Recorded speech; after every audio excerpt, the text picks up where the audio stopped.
This Honourable House is now in session.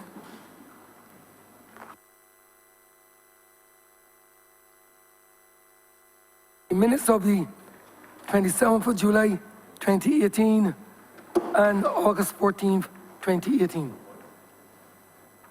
Mr. Speaker, I beg to move that the minutes of the proceedings of both meetings of the House of Assembly, which have been circulated, be taken as read. Mr. Speaker, I beg to second. If there are no corrections and observations, let the aforementioned minutes stand confirmed.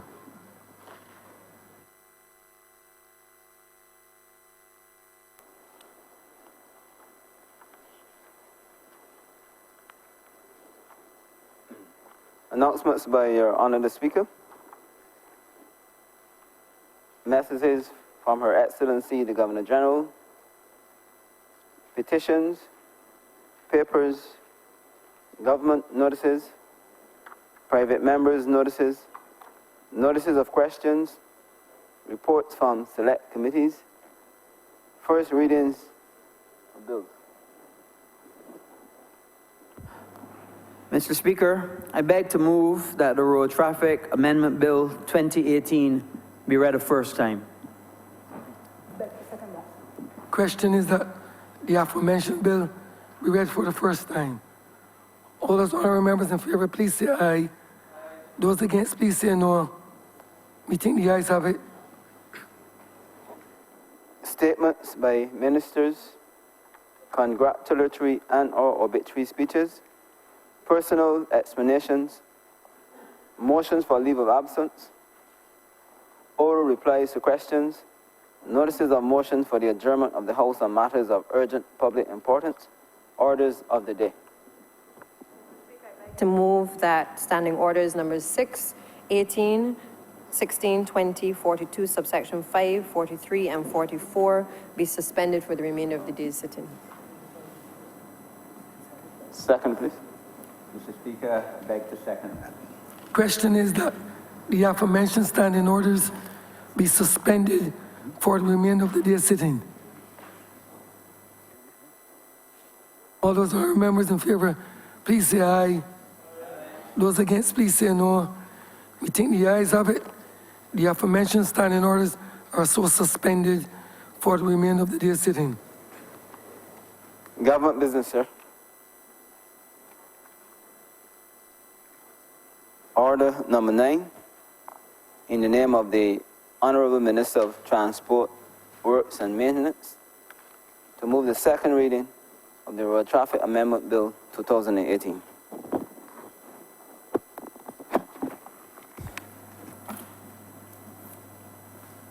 The honourable member for Christchurch West.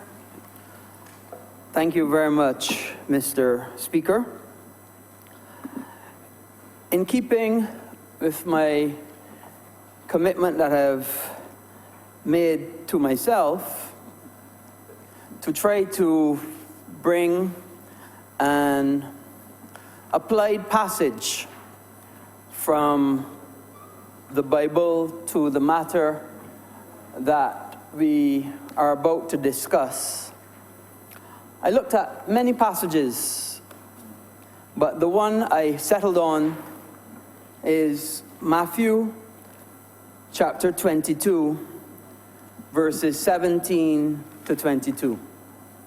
And I know the honourable member for St. Michael West will join with me in suggesting that this is quite an apt passage as it relates to a road traffic tax amendment. And it goes like this. Tell us, therefore, what thinkest thou? Is it lawful to give tribute unto Caesar or not? But Jesus perceived their wickedness and said, Why tempt ye me, ye hypocrites? Shew me the tribute money. And they brought unto him a penny. And he saith unto them, Whose is this image and superscription? And they say unto him, Caesar's. Then saith he unto them, Render therefore unto Caesar the things which are Caesar's, and unto God the things that are God's. When they had heard these words, they marveled and left him and went on their way. Mr. Speaker, the Road Traffic Amendment Bill was brought to amend Cap 295 in order to provide for the abolition of the payment of road tax for registration fees and for vehicles and other registration fees for vehicles and other related matters. The need to do this came about because of the mini budget on June 11th of this year, when the Prime Minister of Barbados outlined a series of measures, including the abolition of a road tax and the imposition of certain fees. This was thought necessary, Mr. Speaker, because the Ministry of Transport had done some investigations as to the compliance of people who pay their road tax. And what they found is, even although there were 120,000 odd vehicles registered, there were an additional 20,000 estimated vehicles on the roads of people who were using the roads but were not compliant with paying their road tax. And because of that, we opted and looked for a system where you would be charged based on your use rather than charged a tax annually, because people were not paying the tax anyway. And the system that we came up with, obviously, is to pay according to your fuel utilization rather than having to pay a road tax. This was something that we had first put in our manifesto. Then the Prime Minister came and put it into law in the mini budget, and now this is actually the amendment to put it into law officially. So, on July 1st, that was the date set for the abolition, and also for a new registration fee upon the purchase of a new or second-hand vehicle. And that registration fee was set at $400 for a private vehicle and $1,000 for a commercial vehicle. In addition, commercial vehicles were also asked to pay an annual fee of 50% of what was the original road tax as a new annual registration fee. So in order to implement these, we first had to look at the existing act, and we found that there actually was no actual definition for a commercial vehicle. So we had to come up with a new definition of a commercial vehicle. And of course, that had a bearing on the definition of a private vehicle. And as you see in the Act, we now have new definitions for a commercial vehicle and a private vehicle. And I'll give the House the definition of a commercial vehicle. Commercial vehicle means a motor vehicle or trailer that is used for hire or reward and are used in a business enterprise. So, commercial vehicle, again, is a vehicle, a motor vehicle or trailer that is used for hire or reward in a business enterprise. This is opposed to what a private vehicle would be, which means a motor vehicle that is used exclusively for private purposes, not used for hire or reward or in a business enterprise. After looking at the definitions, we recognized that there was a situation where minibuses and ZRs, because they had increased in size, their passenger numbers had become affected by the previous legislation.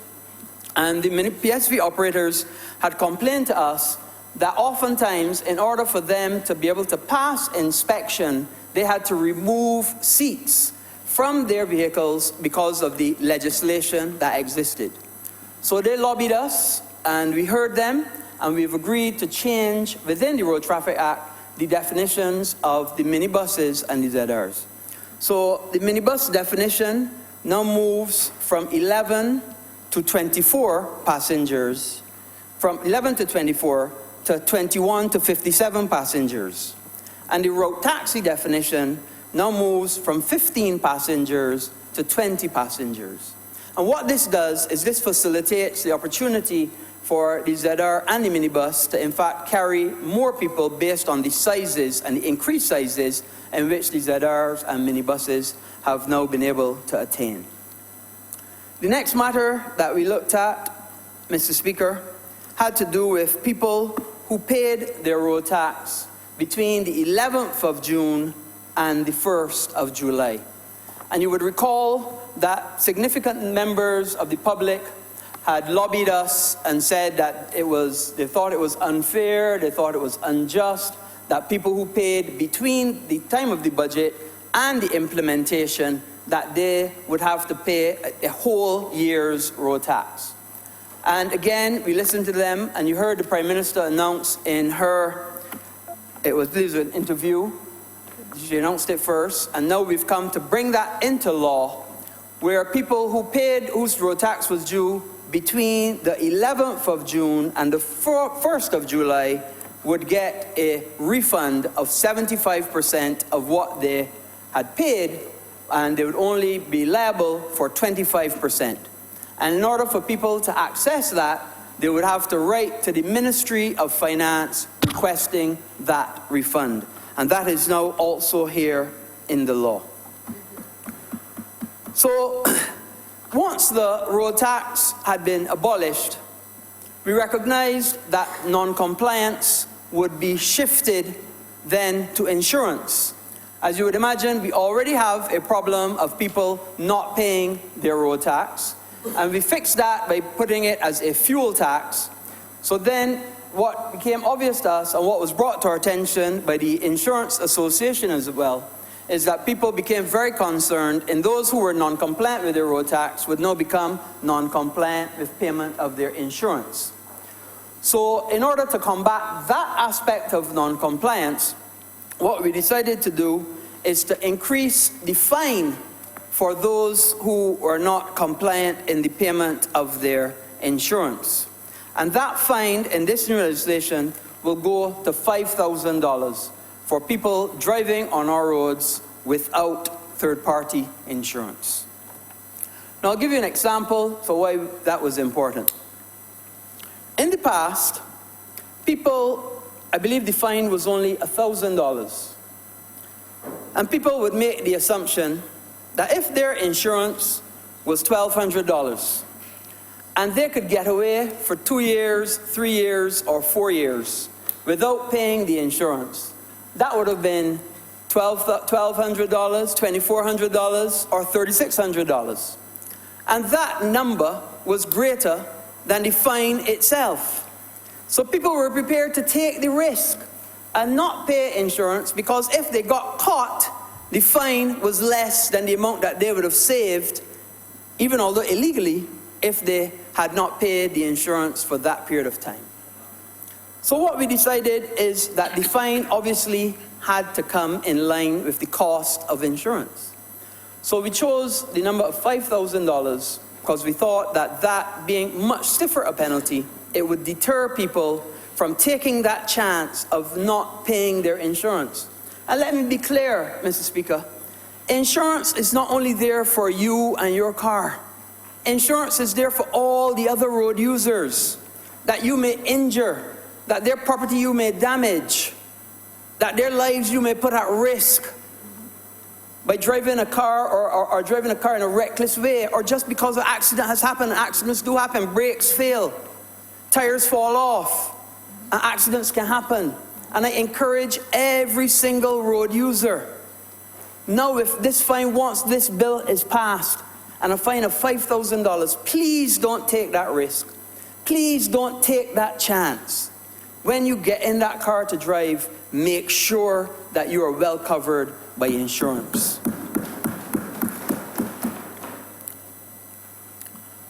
So the next thing we noted is that there were many people who were driving commercial vehicles but carried essentially a private vehicle license plate. And the ministry thought that this was unacceptable, and we think automatically of all the lorries and trucks that we see who, even although they're commercial, they carry a private type of license plate. So we use the opportunity to change so that all commercial vehicles so defined in the first part of the Act will now have to carry a commercial license plate. So going forward, Mr.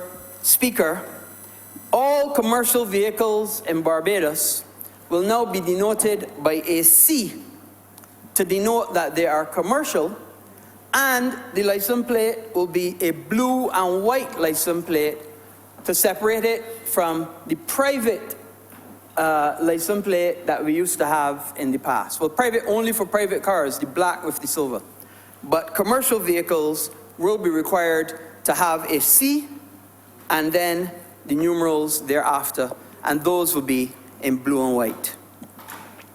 In addition, what we did as well, because we want to make it conspicuous that persons have paid their insurance, we have added the requirement for a sticker to be placed on the top right-hand corner of all license plates. How many times you see a person on the road and you don't know whether they've paid their insurance or not? And then an accident occurs and you have to ask, do you have insurance? Why don't you have insurance? Well, all that is going to change, because hereinafter, once this matter passes, everybody in Barbados, as your license becomes due, will have to put a sticker provided by the licensing authority in the top right-hand corner of their license plate. And that sticker will denote the month and year that your insurance expires. And I would like the cameras to zoom in on it if they can, to be able to see the month and the year of the sticker, in case people find it difficult to see where it is. It goes the top right-hand corner. Maybe I have to go to this camera and see the red light on over there. No, it's over there. The red light. The top right-hand corner, 3 letters to denote the month and the year. This one, I expected this to be done in July, so that's why this says July 2019. But of course, as the year comes up, when you go and produce your proof of insurance, you would be issued the sticker, and which you would put in the top right-hand column of the license plate. This is a tamper-proof sticker. What does that mean? That means that if you try to peel this sticker off, the word void will come up in front of it. It will bubble up, and the word void will come up. So you cannot peel off this sticker off of somebody else's car and put it on yours. And further, in time, we will have other security measures involved in this sticker, but I will not go into those at this time. Suffice to say, Mr. Speaker, that we are taking steps and measures to bring order back to the roads of this country. And whatever we have to do to bring order back to the roads of this country, we will do that.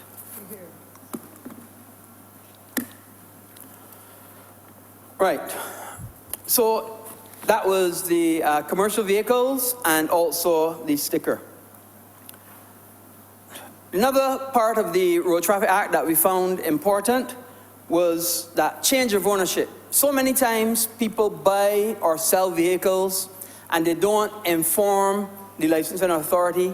So then people are driving around, they said they bought it or they said they sold it, but somebody's still driving around with that number, and we're not informed. So we've now mandated within the Act that change of ownership must be brought to the attention of the licensing authority. And we put the onus on both people, the person who is selling, the transferor, and the new owner who is purchasing the vehicle. And both are required to inform the licensing authority both when they have disposed of the vehicle and on the other side when they have acquired a new vehicle. The next part of the amendments that I want to call the Morley Amendment, the Harold Morley Amendment, forgive me for using his name because he's one of the people that brought this to my attention. And he said and told me that there are many people who come to Barbados and who want to bring their vehicle with them to be able to use their vehicle on the roads and then take it back abroad, ship it back abroad or whatever it is, after they've left. And we didn't really have a proper system in place to allow that. So we've amended the legislation so that people who are here for no more than 6 months are able to bring their vehicle and have it registered as on a temporary basis. And that part of the amendment is also there, with the understanding, obviously, that they would take that vehicle when they're leaving. It goes to some extent to rally people who come here to drive in the various rallies. And you know, Barbados has one of the largest spectator sports in Barbados is the rally. And lots of people follow rallies and come from all over the world to compete and contest in rallies. And when they bring their vehicle to Barbados, they have difficulty getting that vehicle registered. And this codifies now an opportunity for them to have their vehicle properly registered under this act.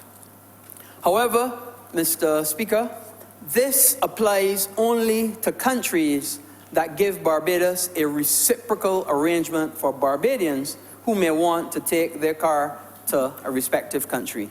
I don't know any more Barbadians that may want. I don't know, Mr. Speaker, if you're that type of person that would want to take your car and go to a different country. But My vehicle is old. pardon? Honourable member, my vehicle is too old. Your vehicle is too old. Too old. I understand, Mr. Speaker. But this is available to people who have a reciprocal arrangement with Barbados. There's another matter also that I wanted to raise with respect to scooters, but I will leave that for another debate. Mr. Speaker, the revenue earned from these measures, we expect that revenue will put our country back on sound footing. That revenue will help us to clean our streets, to repair our roads. That revenue will help us to counter and to overcome the significant problems that the ministry is experiencing. And why I say that, Mr. Speaker, is because I want to bring something to the attention of this Honourable House. In 2009, there was a program by the previous administration called the NEAP program. In that program, the then government bought 13 trucks, 13, what they call skid steers, but people know them as bobcats, and 13 trailers in 2009. In 2013, 4 years later, that program was brought to an end. You would expect or imagine, Mr. Speaker, that the then administration would have reassigned those 13 trucks and 13 bobcats and 13 trailers to other ministries or other departments so that they could make use of the investment that the country would have made in those pieces of equipment. Over $4 million, I am told, in those pieces of equipment. Well, Mr. Speaker, I took a decision to visit the drainage department a few days ago. And I was appalled and horrified, Mr. Speaker. 9 trucks, 8 skid steers, 7 trailers left to rot from 2013 to now. They at least had given 2 of the trucks to sanitation, 1 to National Housing Corporation, 2 skid steers to sanitation, and 1 to National Housing Corporation. But all of the rest left by the Prince Road Depot lined up, just rotting day after day in the elements for all, and cannibalized from time to time, missing radiator, missing this, missing seats, missing carburetors, missing all sorts of parts. at a time when the country does not have and did not have resources, to have left so many pieces of equipment for years and never to have gone back at them is scandalous. To have wasted millions of dollars of the taxpayers' money, millions of dollars. You would expect a government must manage, a government must govern. And for the last administration to have left those trucks and to have left those bobcats and those trailers just to rot. I asked the mechanics, the chief mechanic at the ministry, to please go down there and see what we could salvage to put back on the road. To put back on the road to benefit the people of this country. You know, Mr. Speaker, we struggle to find trucks to pick up garbage in this country. You know what benefit 9 trucks could have been to help pick up garbage in this country over the last 4 or 5 years? It would have been a tremendous benefit. You know what benefit it would have been to have those bobcats working to help keep our gullies free and clear so that we don't have the drainage problems, so that we don't have the infestation with mosquitoes. And the last administration found it fit to just leave those vehicles there to rot.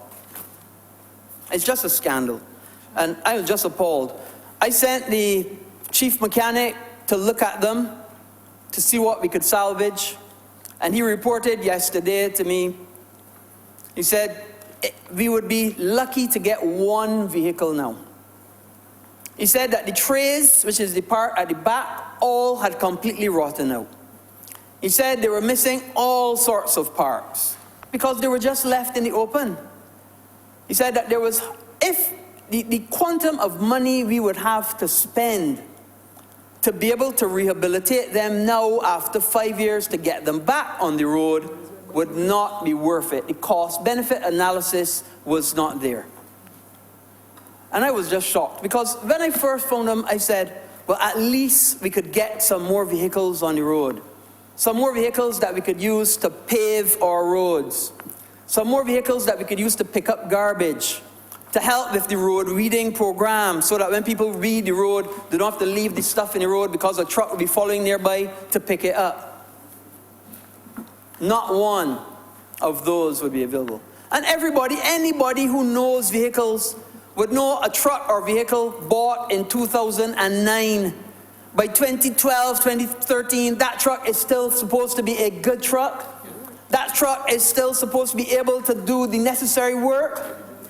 Well, you talked about how old your vehicle is, Mr. Speaker. My vehicle is 10 years old. My Jeep is 7. And it works very well. I'm very happy with it. And it got to last another 10 years too. It got to last another 10. And for those vehicles to have been put down after 4 years and nobody looked back at them for years, apart from to take parts off of them, and God knows where those parts went. God knows who benefited from the parts that were taken off. It's nothing short of scandalous. And I would ask that maybe we should have a forensic investigation into what happened to those vehicles and why nobody looked back at them. And why nobody found it fit that those vehicles should be positioned in other ministries who would have benefited from them. These are the kind of things that we've found. These are the things that confront us every day. And so many times we just have to shake our head in shame. Mr. Speaker,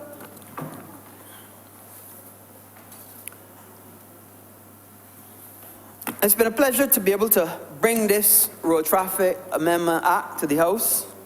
I look forward to hearing the honourable members speak about it, and I will come with some other information in my wind-up, except to say I want to thank the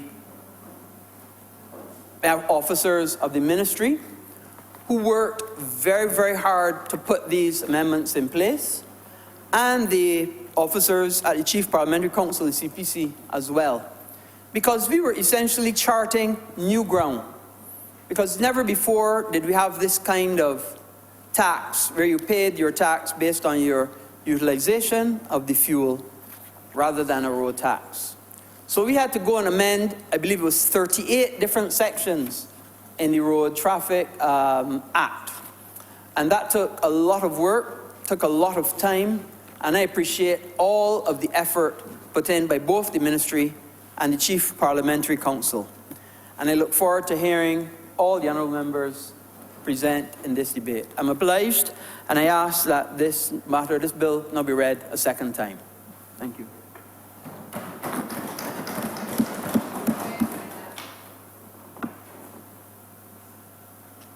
Honourable Member for St. Michael West. Thank you very much, Mr. Speaker.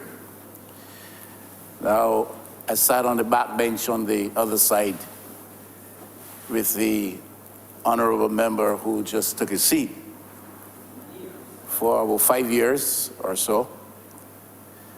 I'm glad to see he's now occupying a seat on the front bench over there.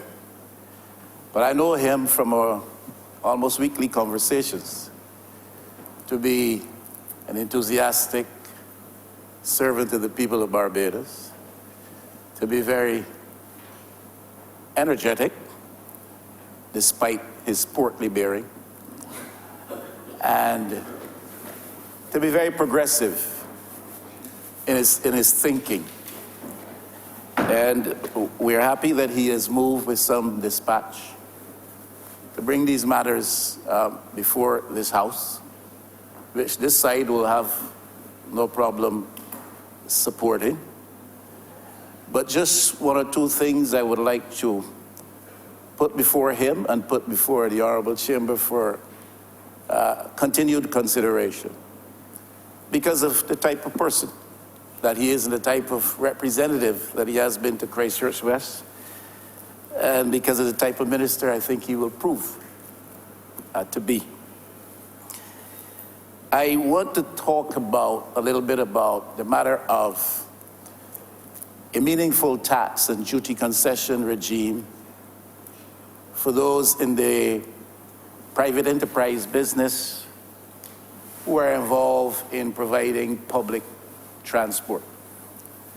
They do an amazing job despite the obvious episodes of lawlessness and recklessness with which we are all familiar, and for which I hope the Honourable Minister will move with that same energy to put behind us and clean up the sector. But they do an amazing job, and one is staggered to think what would be our reality in Barbados today were it not for the role they play in providing the public service transportation that is so important to our economy.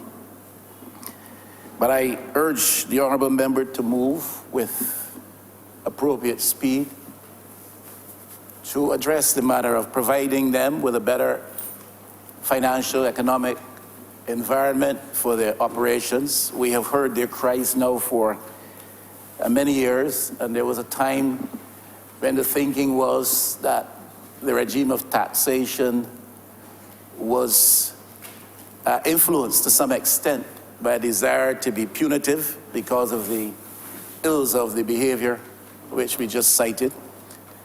But I believe we have to be more progressive than that, and that we have to provide in a meaningful way the type of tax and duty concession arrangements that will help to foster and further build this particular sector, this particular aspect of the industry we call transportation. Meaningful tax concessions and duty-free concessions will of course help to drive down the operational costs. Obviously, I believe it will perhaps dilute a bit and reduce to some extent the intensity and passion with which they are almost begging that we increase bus fares. And we don't want to go there this week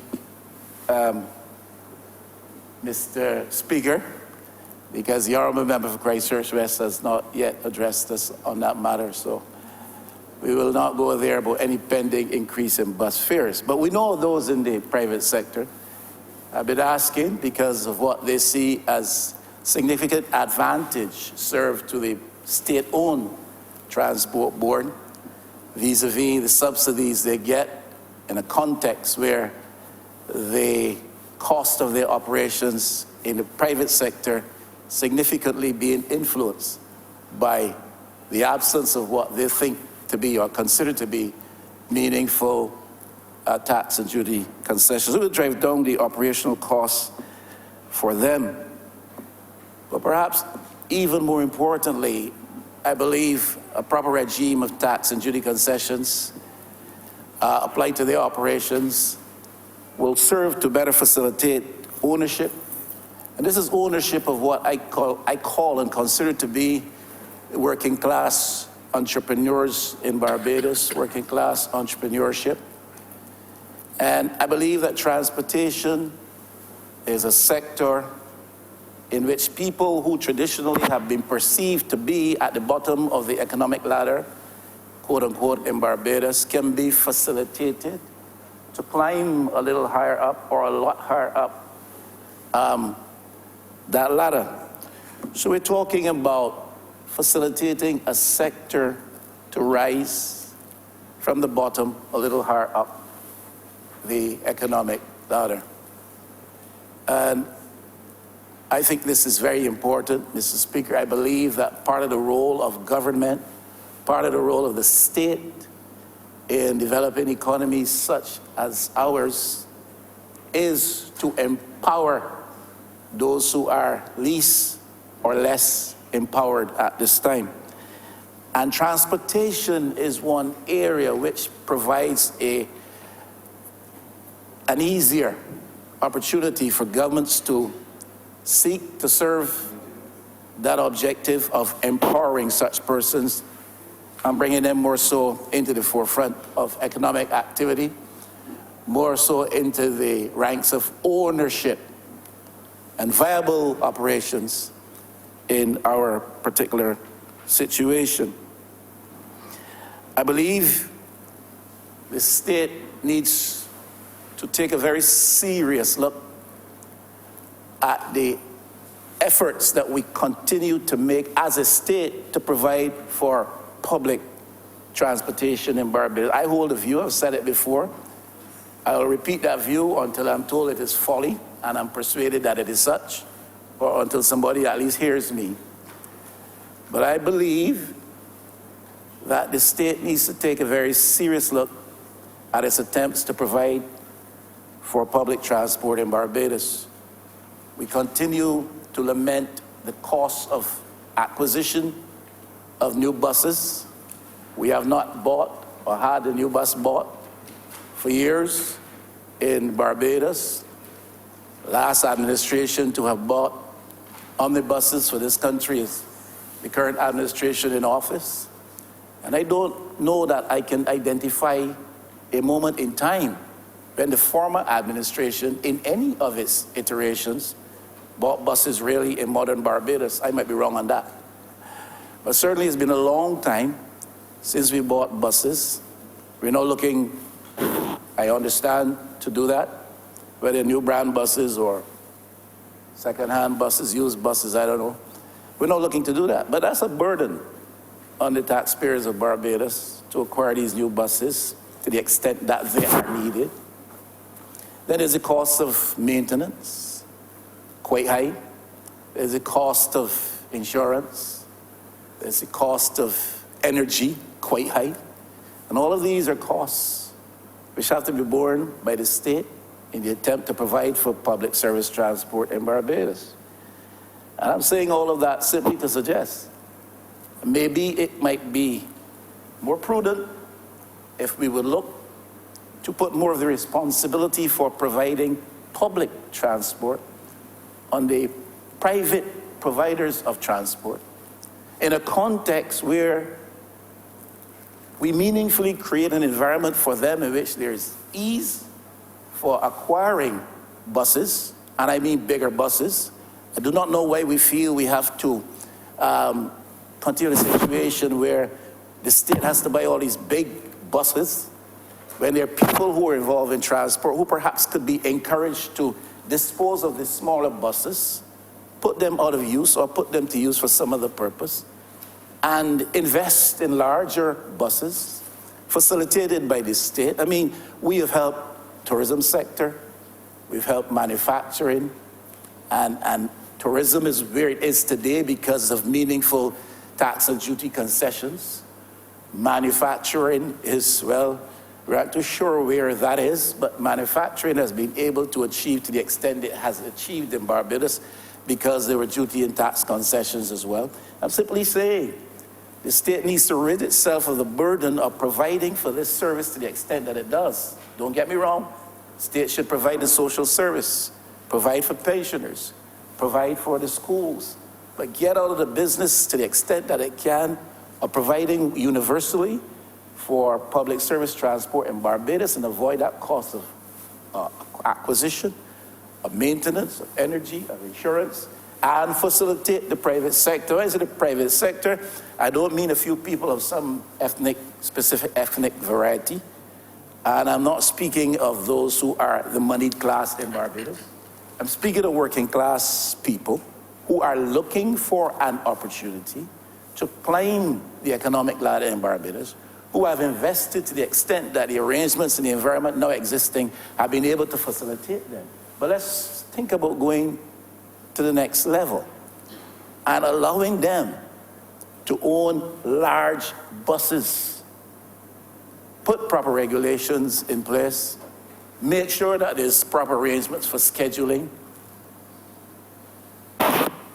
call into being such regulations such that persons will not feel disadvantaged if they have to do certain routes. This is not beyond us in 2018, and the state needs to provide, in my view, simply the social service aspects of public transport. And we need to think in terms of doing more to facilitate private vehicle owners who want seriously to invest in transportation in Barbados, shifting that cost away from the taxpayers' pockets in terms of those areas. I've identified it'll cost them something still, it'll cost the taxpayers something still, but you invite people into partnership who are serious about transportation, and we can clean up this whole sector. I do not believe it is beyond us. I don't have all of the answers, simply and humbly trying to suggest that perhaps we can do it somewhat differently. The second thing I'd like to draw to the attention of the Honourable Member for Christchurch, the Honourable Minister of Public Works, is that I think enshrined in the manifesto of the current government, current administration, is a provision to provide for auto parks, what I call auto parks. By that I mean, Mr. Speaker, for its facilities which are constructed in Barbados that allow private entrepreneurs working with auto vehicles, whether it's bodywork or mechanics or electricals or what have you, to operate in auto industrial park situations. I want to address a couple of things. Again, we're facilitating the development of the entrepreneurial spirit. We are encouraging the investment of people who may have some money that they want to seriously invest in a business, but the current context in which they operate does not allow for that particular investment. You have the situation, I'm sure you've seen it in St. Michael Central, Mr. Speaker. I've seen it in St. Michael West, and all over St. Michael. We're well-meaning people seeking to provide for themselves, to provide for their families. They're helping out one or two young fellows with a job. Those young guys are learning a trade or skill. And they're setting up for auto repairs in the gap down the road. I have seen it in Manninland, I see it in Bank Hall, I see it in Hinesbury Road. It's all over the place. And Mr. Speaker, although the Honourable Member for Christchurch West represents a certain class community, I am not necessarily of the view that it does not obtain in Christchurch West. We've all seen it. Some people see it purely as a nuisance. I see it as honest, hardworking people trying to make a living in a legitimate way, not wanting to run afoul of the law, but being pressed into a situation where they do what they must, making the best of the arrangements which are now available unto them. And I'm simply saying that provision there to provide for these auto industrial parks, for lack of a better name, is something that I hope the minister would give urgent attention to. I know there are a lot of negatives that have to be addressed, but there are a lot of positives even associated with some of those negatives. And then we can associate a positive with this. We reduce the unsightly appearance of the environment.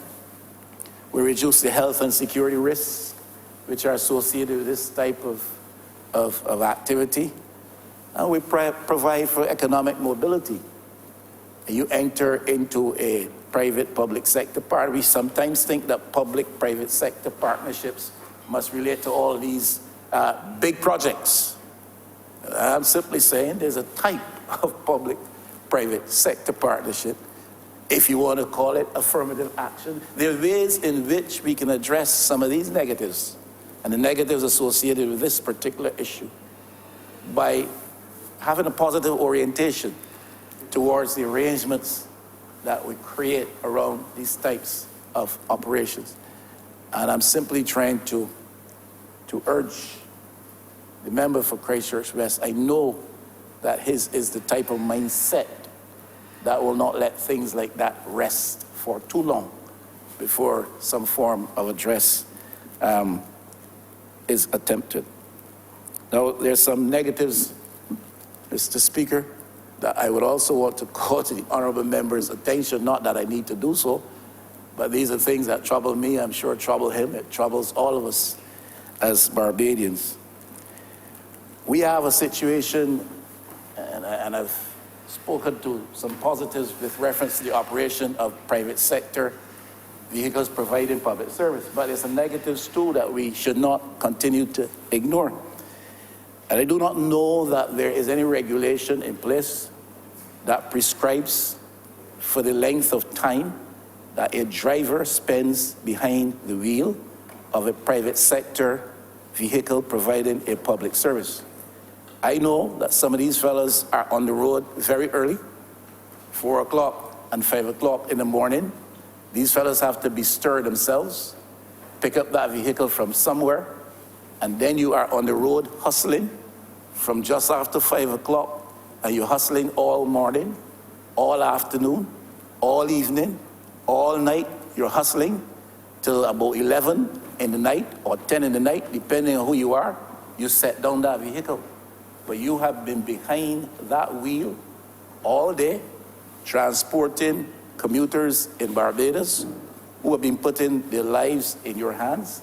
And if as a driver you're operating under those conditions, you're putting everybody in that vehicle at risk. You're putting other road users at risk. And I do not know if there's any regulation that addresses that issue, but I suggest very urgently to the Honourable Minister, that we put some attention there and regulate for how many hours per day a man or woman may get behind the wheel of a public service vehicle that is provided private. It applies to other people who chauffeur, pilot, or drive people. And I think that we need to put some focus there before the worst occurs.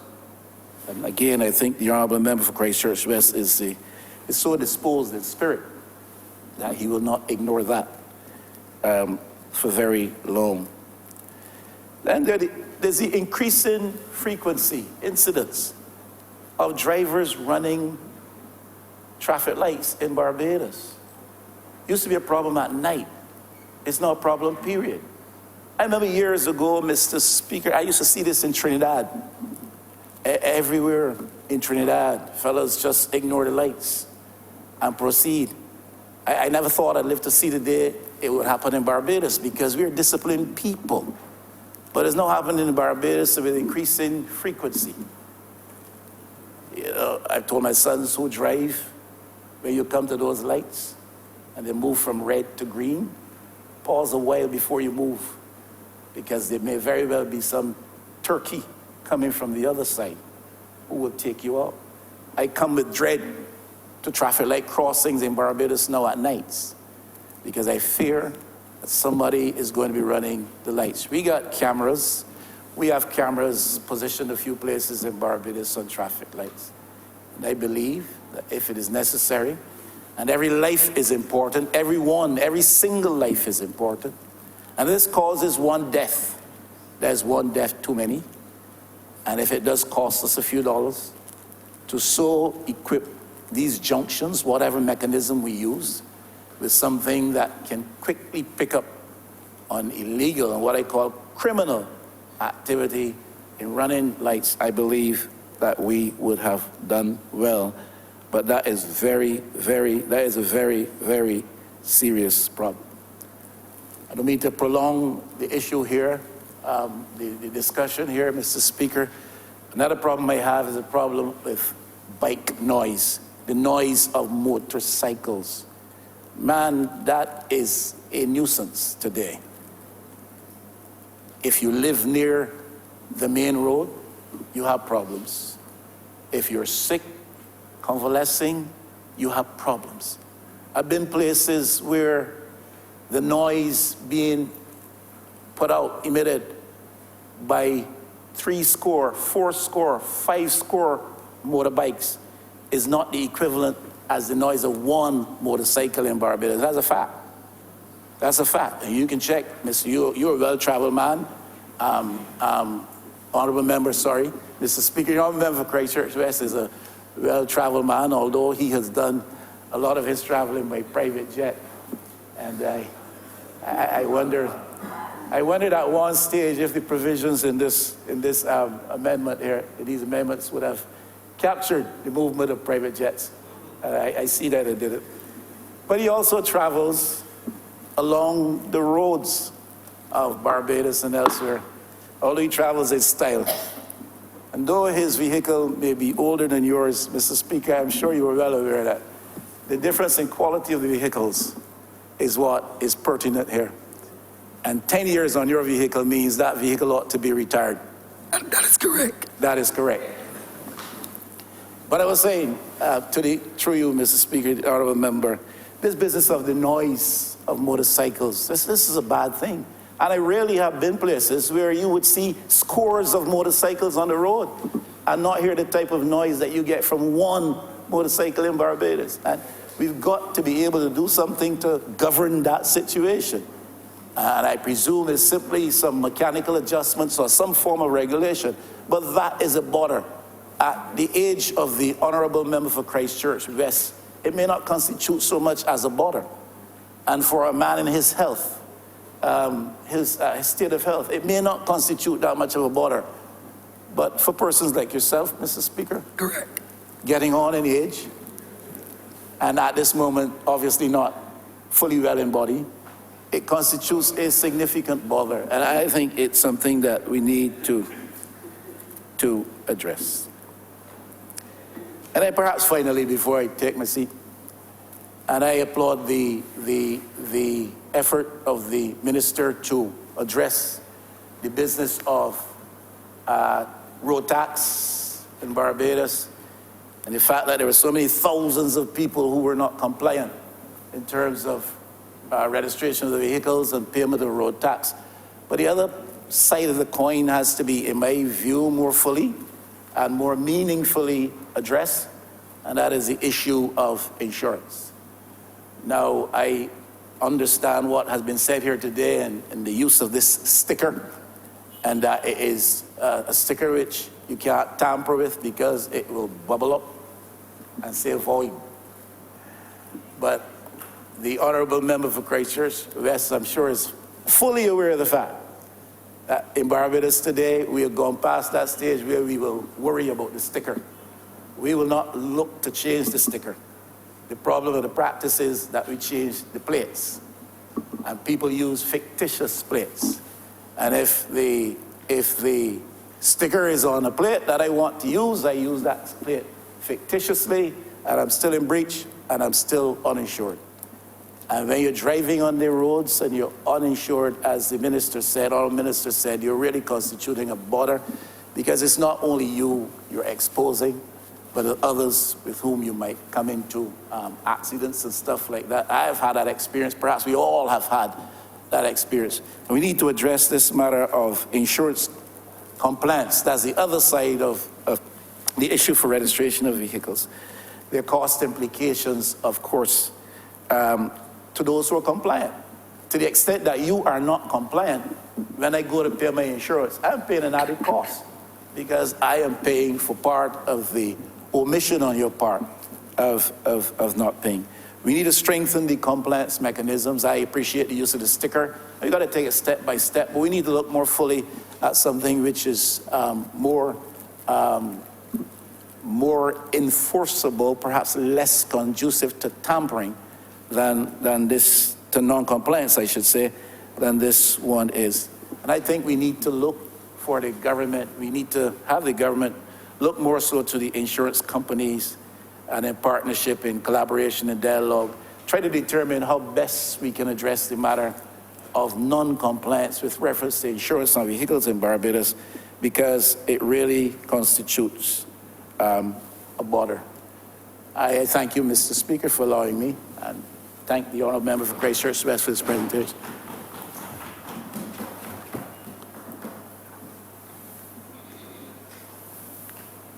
Honourable Member for St. James South. Thank you, Mr. Speaker. I wish you better. I just want to join the debate this morning on the issue of transport, because I want to congratulate my colleague, the Honourable Member for Christchurch West, for the tremendous energy, the innovation, the commitment to bring in order to transport in Barbados and bring in changes that will help us to have a more orderly society.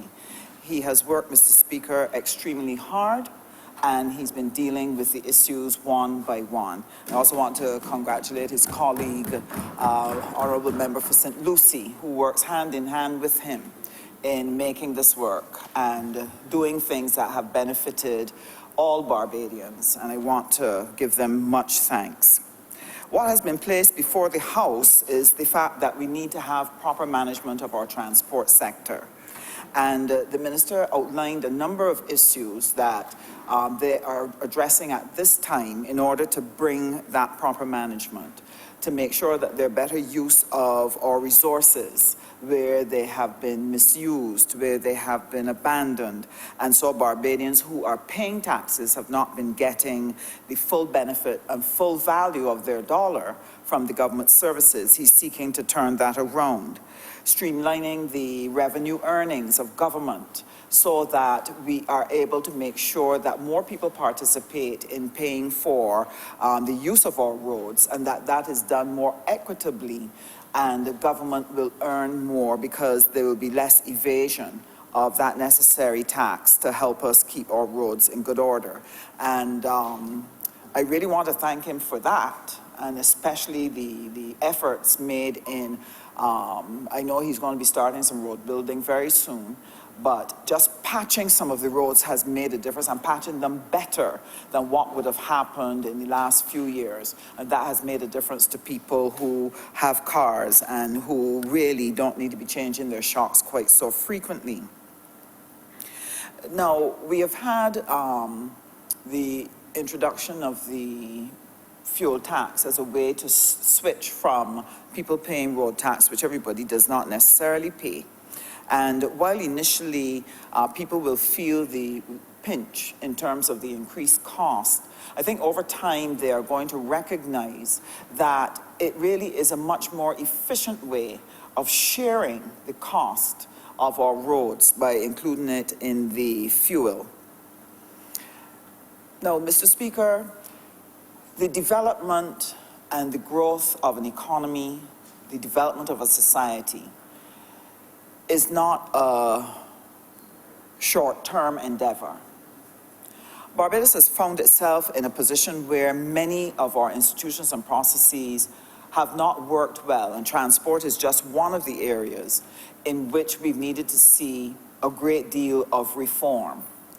It will take time, and I want to encourage our citizens to work with us, partner with us.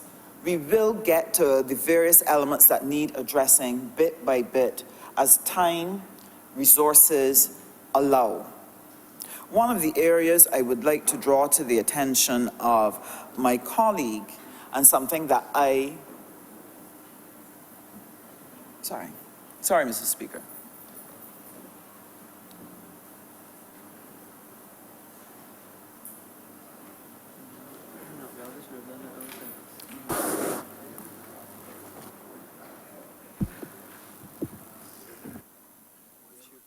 Yes, Honourable Member, please continue. Thank you, Mr. Deputy Speaker. The issue that I want to raise in this Honourable House this morning is the issue of fuel quality. Fuel quality has been a big concern for a very long time.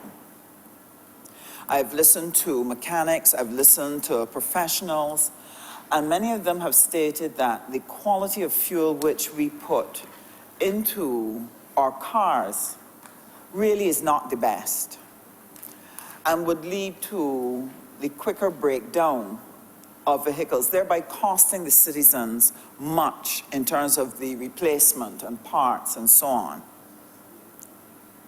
So one benefit that we could derive from addressing the issue of fuel quality is really saving citizens the expenditure on replacement of parts, because a car is a very valuable investment. They're extremely costly in Barbados because of the high level of duty that is placed on them.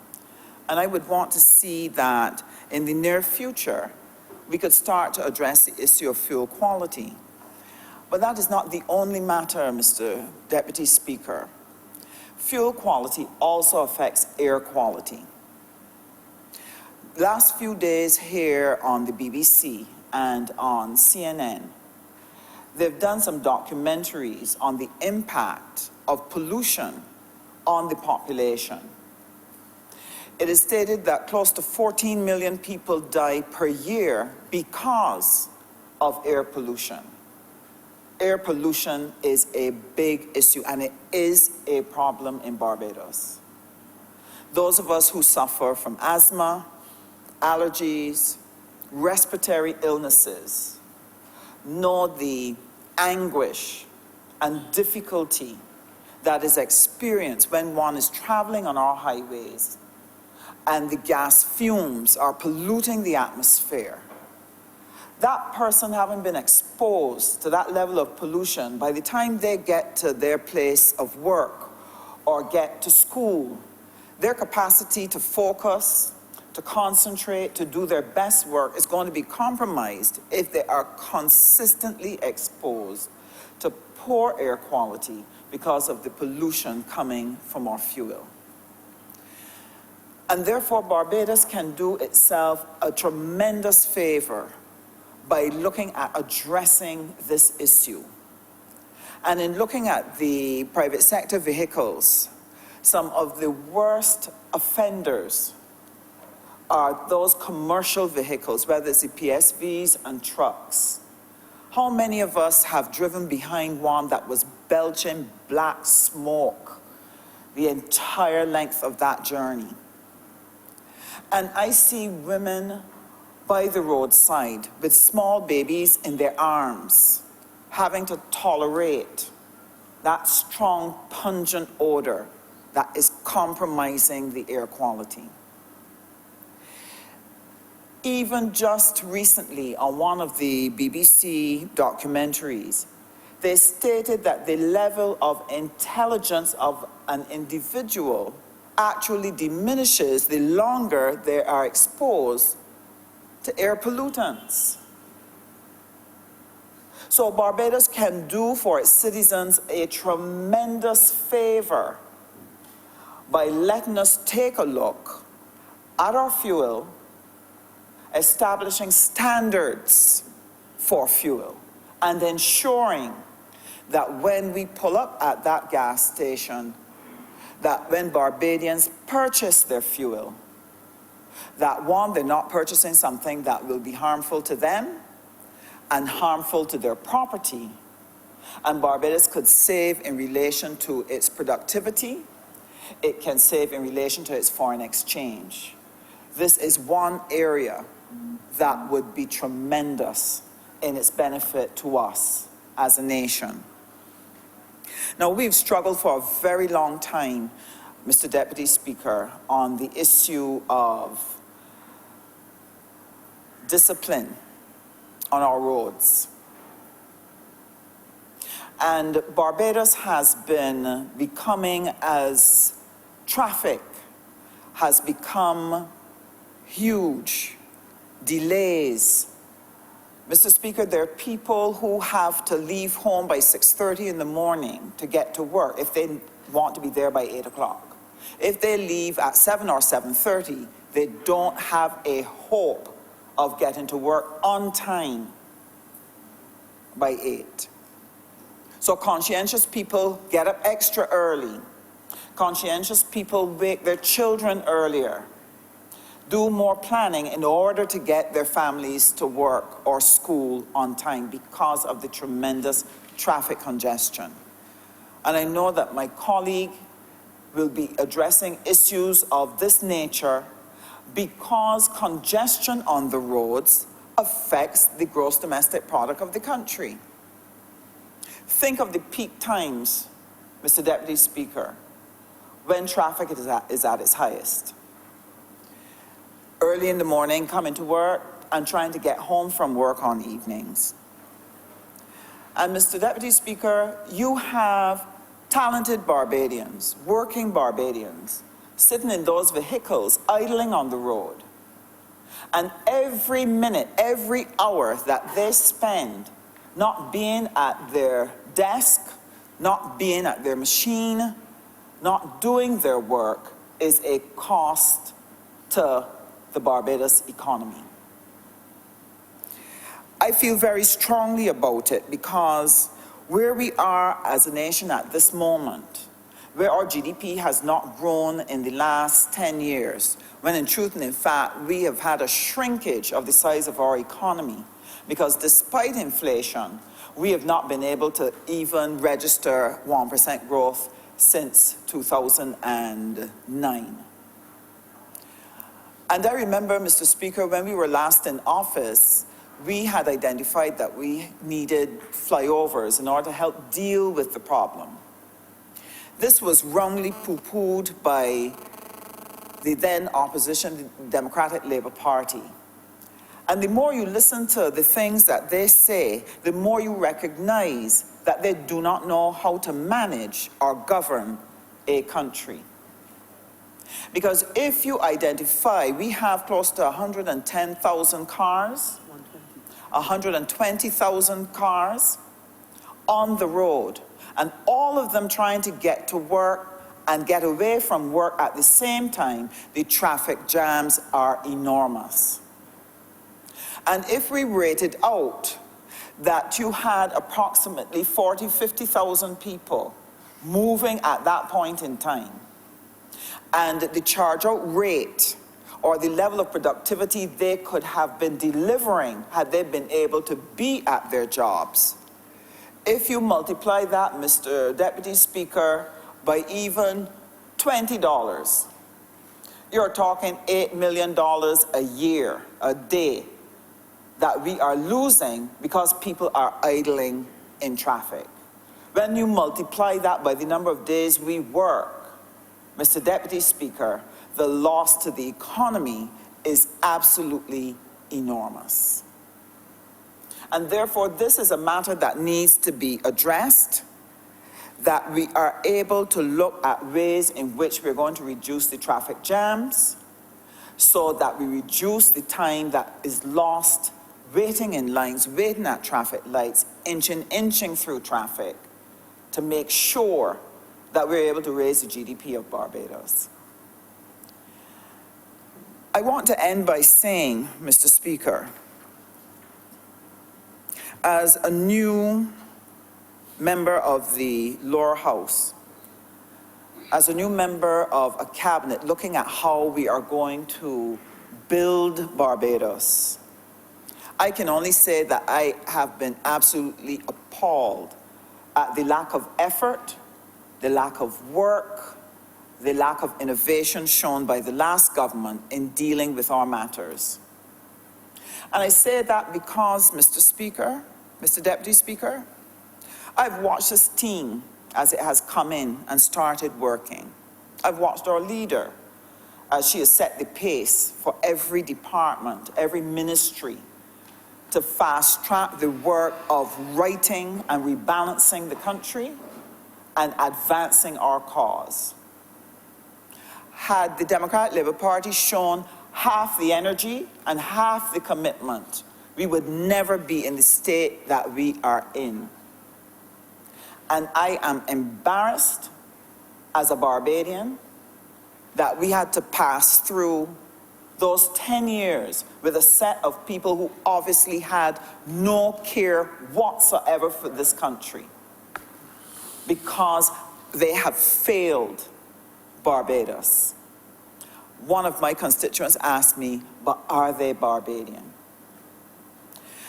And I want to say to the people of Barbados that I want to encourage you. Our road forward is going to have challenges.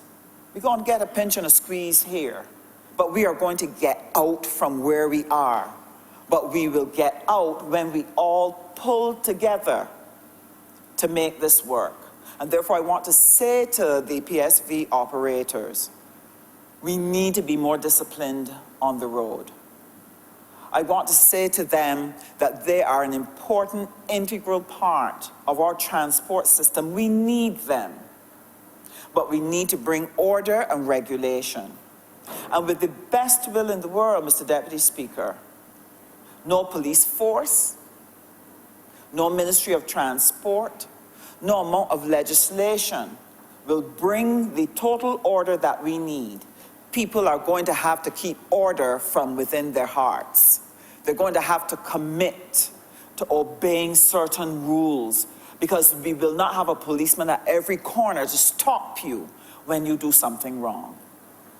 And I want to encourage the PSV owners that they need to provide the necessary training to help their operators, to help their drivers to understand the importance of why the rule of law is important and why they must obey, so that we have a safer Barbados, we have a healthier Barbados, and we have a more productive Barbados, because everybody is pulling together, playing their part to help to take us forward. I want to thank my colleague again, my colleague from St. Lucie, my colleague from Christchurch West, for the tremendous work, and we look forward to more results flowing from that ministry to the benefit of all Barbados. I'm obliged to you, Mr. Thank you, Deputy Honourable Member.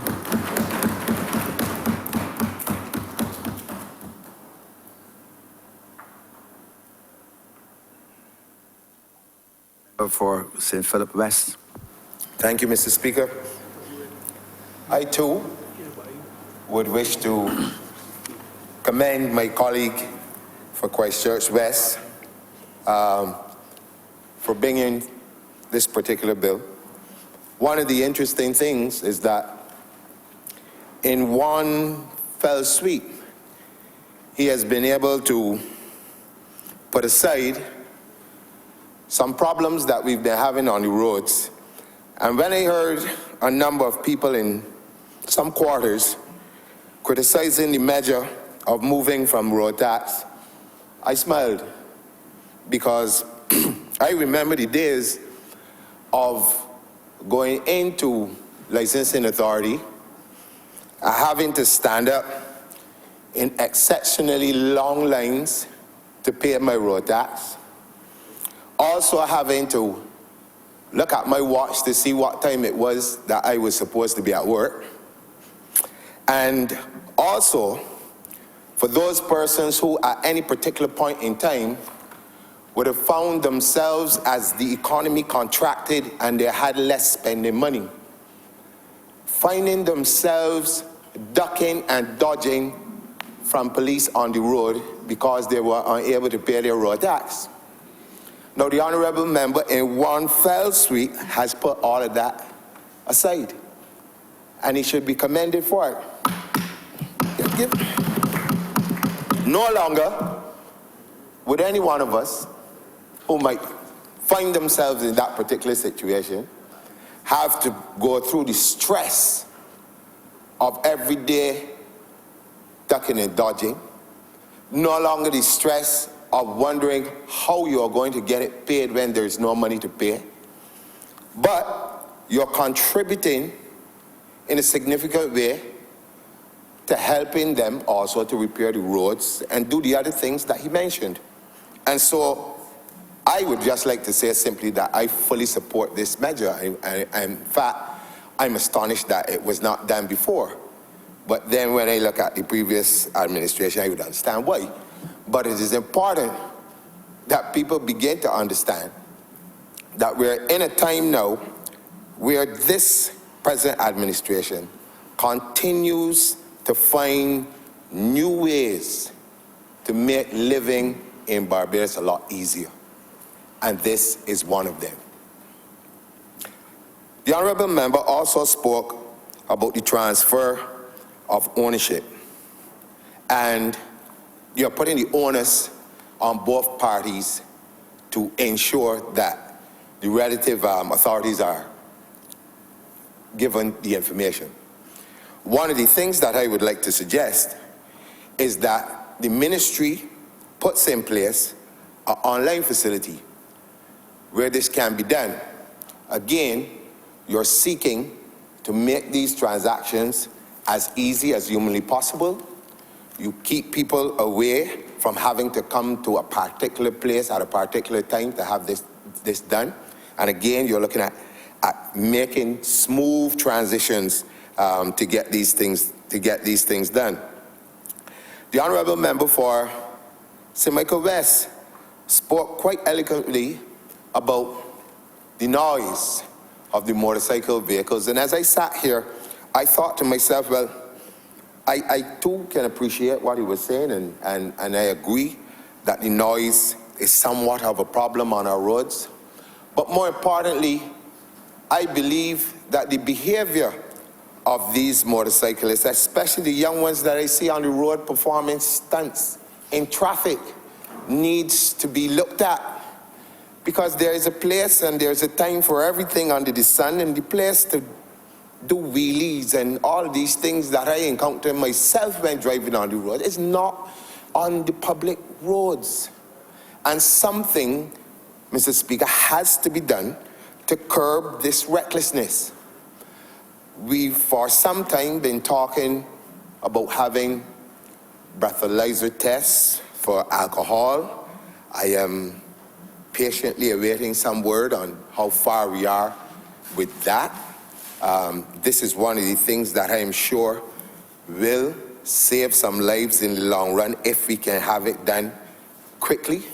As a person who has been involved in entertainment and crop over and all these things for a very long time, I do have a keen sense of after when people are having a good time and they've drank too much and they get into vehicles. I've seen it time and time again, and for a number of years, where accidents would have happened, some persons would have lost their lives.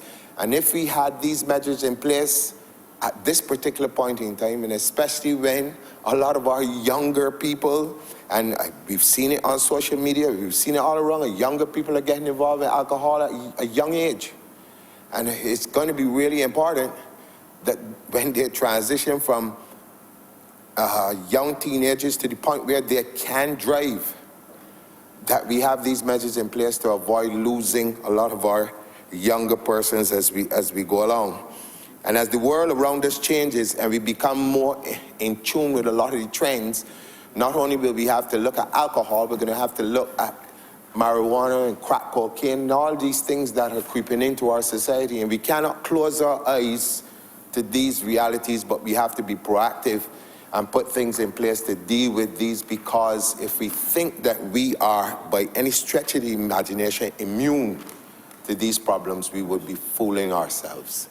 And so the ministry may want to start looking in this direction to ensure that we are ahead of the curve where we are doing this.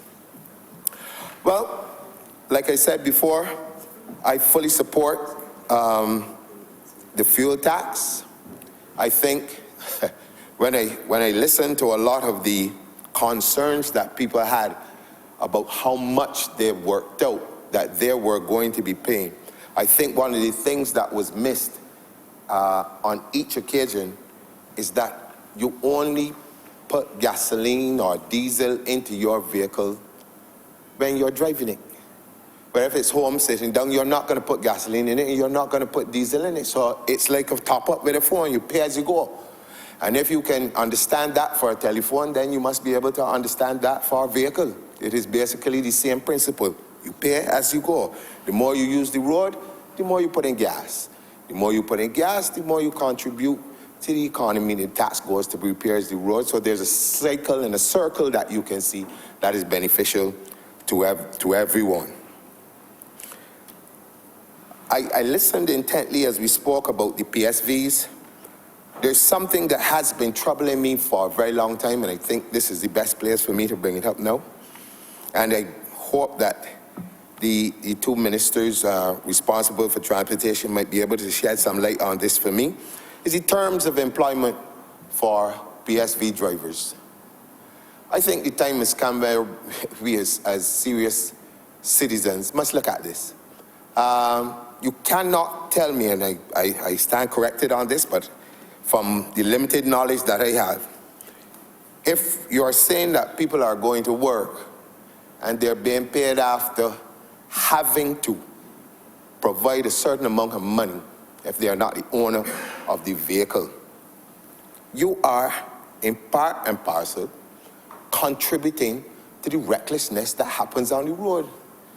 Because if, in case of a scenario like this, that I have to make, let's say, $300, $500 at any point in time before I get to work, before I get to be paid, it means that I've got to get a certain amount of passengers into the vehicle before I earn a wage. Now, if you're putting that pressure on me to do that, well, then you get the kind of problems that we're facing today. And someone has to be bold enough to say that there must be a minimum wage or something that you start off with, because we cannot continue like this. And what is more painful for me more than anything else is that the persons that usually are on the vehicles who are being treated like cattle are from the lowest end of the society. How can you sit down and watch these things happen? And it is something that we're going to have to take very seriously, because by all intents and purposes, it is wrong. And it must stop. And so I'm asking today that while we look at this bill, and that is something that we seriously need to consider. Because at the end of the day, and I always say this whenever I get the opportunity to say it, regardless of what class you come out of in this society, the one thing that is evident and that is clear to all of us, that every single human being's life has value. And I'm not impressed by if you have lots of money or you don't have lots of money. Human life is valuable. And we must be able to appreciate that and put the measures in place that says this type of behavior, we are going to curb it, and we are going to put some onus on the persons who own these vehicles as well as the drivers. Too long and for too many times, I have opened up newspapers and seen drivers before the courts. 20 charges, 21, 22 and counting. This is the epitome of madness. There has to be something that says after a certain number, you revoke the license or you put some onus on the owners of these vehicles. Because again, and I go back to my original phrase, it is the people from the lower echelons of the society that are suffering the most because of this. And we have had for a number of years some incidents that I thought would have, in some form or fashion, jogged the consciousness of people in this country. I remember when I was a young man, we had a terrible accident in Black Rock. And that, in a way, put a little halt to some of what was going on. But not too long ago, we had a little girl from Spring Hill Memorial, I think it was, lost her arm in another accident, and every single one of them is because of recklessness. Or you can hear stories of persons, I mean, some of the younger people in here might be able to help me. They got the bus and got here to something called a milkshake. All sorts of craziness. I mean, what kind of, I mean, let's get serious. What kind of a society is it that we're living in? And so while we discuss this bill, there are some other conversations that must be had. And we've got to get very serious about it. Listening also to the Honourable Member for St. Michael West, I was beginning to wonder if at any point in time, sir, you can correct me if I'm wrong, if you were anytime suggesting privatization when you were speaking. I somehow got that sense, but I would stand corrected by you, sir, if you would. Let's address the chair, member. Address the chair directly. That's definitely. But if you were, I would suggest that that is not necessarily the best situation if we look at what transpires on our roads at this present moment. But if you were not, and there was something else that you were suggesting, I would appreciate being enlightened at some point in time. Now, we have another situation which aggrieves me, and having been also one who has lived abroad, traveled abroad, worked abroad, when you look at the size of the roads in Barbados, it becomes increasingly clear that there is not enough space at any one time for regular traffic, private drivers, buses, and then last of all but not least, these long-haul container trucks that continue to cause problems on the roads during the day. And if you have done any amount of driving in Barbados, ever so often, especially at roundabouts, every now and again, you will see a small vehicle stuck underneath a long-haul container vehicle. I would like to suggest, and humbly so, that we may want to look at restricting the times or putting some measure in place that would suggest that these types of vehicles use the road between certain hours, especially not in the hours that are peak time for people to be getting to work. Because if you have persons coming from the wonderful parish of St. Philip, agreed, north, south, and west, and if you have persons coming from the lone female, St. Lucie, hustling, trying to get into the city to do work or to do business, one of the last things that you would want at any point in time is to find yourself in traffic with a number of container trucks and long-haul vehicles causing you excessive stress in being able to get to work. And if we are constantly talking about productivity or the lack thereof, these are things, the road networks and how we get to the city, how we get from one part of the island to the next. All of these things are going to impact on productivity.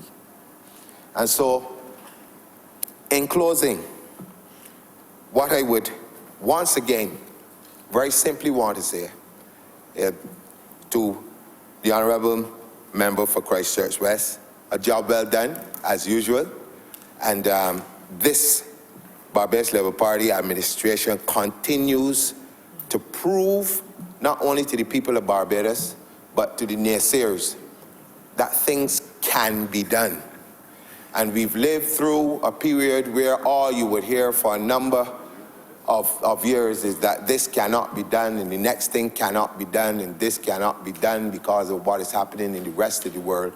And this administration has proven without a shadow of a doubt that not because of what is happening in the rest of the world that things could not be done, but that there was an unwillingness to get those things done.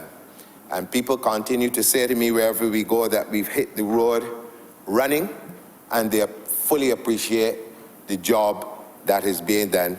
And I see this as another example of that. So once again, I commend you, gentlemen, and thank you, Mr. Speaker. Member for St. Lucie. Mr. Deputy Speaker, sir, I rise to lend support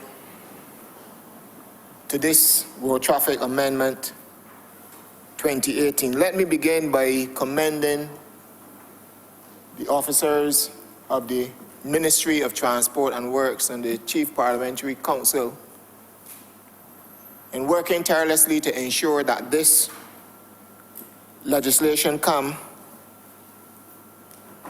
to regulate the law, by law, the budgetary measures which were introduced to this Honourable House on June the 11th by the Honourable Prime Minister. Mr. Speaker, sir, I'm also in agreement with a number of the things that I've heard here today thus far. But as I move across the length and breadth of the country, and particularly in my constituency, St. Lucie, persons generally are in support of what measures this government have brought, not only in relation to public transportation, but generally across the board. Now, in bringing this piece of legislation here today, Mr. Speaker, we recognize that as the measures in terms of the abolition of the road tax was announced, and as we thought about it prior to that, Mr. Speaker, we recognize that, as we've heard said, it captures in its entirety those persons who would want to utilize the roads of Barbados, who utilize the roads of Barbados. Now, in terms of with vehicular traffic, previously road tax, persons avoided, and I like how the Honourable Member for St. Philip West put it. In these difficult times, especially over the past 10 years when you were being taxed left, right, and center, and even if you sat still, you may get a tax for that too. The Honourable Member for St. Philip West put it quite well, that the abolition of the road tax, it redounds to the benefit of all those vehicle owners in this country, especially where private vehicles are concerned. And what happens, Mr. Speaker, is that it gives them the opportunity to plan and to organize their business in such a way that they recognize, or they get the savings that would come from the abolition of the road tax. And people complain, and some people have mentioned, you know, you pay more in diesel or gas now that you have the gas tax. Simply put, you are in control of that. You determine as a driver of a private vehicle, you determine how much you travel. And you save in the simple sense, not in terms of just road tax and probably gas, because in terms of wear and tear on your vehicle as well. Because when you're governed now, you're trying to save some money, so to speak, in terms of the gas you use. You regulate yourself, you plan accordingly, and then you're less on the road, which means that the wear and tear on your vehicle could be reduced over a period of time. And Mr. Speaker, sir, we have had about 20,000 vehicles not paying road tax and avoid paying road tax. I will not see those 20,000 vehicles on the road without gas, because they cannot go on the road if you ain't got no gas, unless you're a derelict vehicle. And this speaks to the progressiveness and the forward thinking of this administration. And that because wherever some person can avoid doing something, they try to do that, especially when it is the right thing. And I'm going to speak more about that, Mr. Speaker, a little later on. Mr. Deputy Speaker. Mr. Deputy Speaker, sorry. Mr. Deputy Speaker, I seem to be elevating you early. Now, with the abolition of the road tax and the introduction of the fuel tax, as we call it, we raise some revenue, but you will recognize in the weeks and months to come, not far from now, how your money will be spent, because we abolish road tax, we implement the fuel tax, and we will be fixing the roads. We just need we're just waiting on the planning work and so on to be completed, and we will begin working with some serious road works across this country. I travel in my constituency, I travel through Bridgetown, I travel on the ABC highway, and our roads are some of the worst, and some have been allowed to fall into a serious state of disrepair. And I would give the commitment from this administration, and indeed from within my ministry, that we will not collect fuel tax and leave the roads in the state that they are in. The Honourable Minister, member from Christchurch West, and I, we sit daily, and we are behind staff, and we are in discussions and meetings to ensure that the road works that were promised. Because the Prime Minister also gave us some funds for road repairs and for buying equipment and all of that. And the road works. We have money there with the IDB, we have money with the CDB, and all that money will be utilized. We begin work very shortly so that we can bring some relief to the people of Barbados, and they're not just paying a fuel tax, but they're also seeing some relief coming to the roads of Barbados.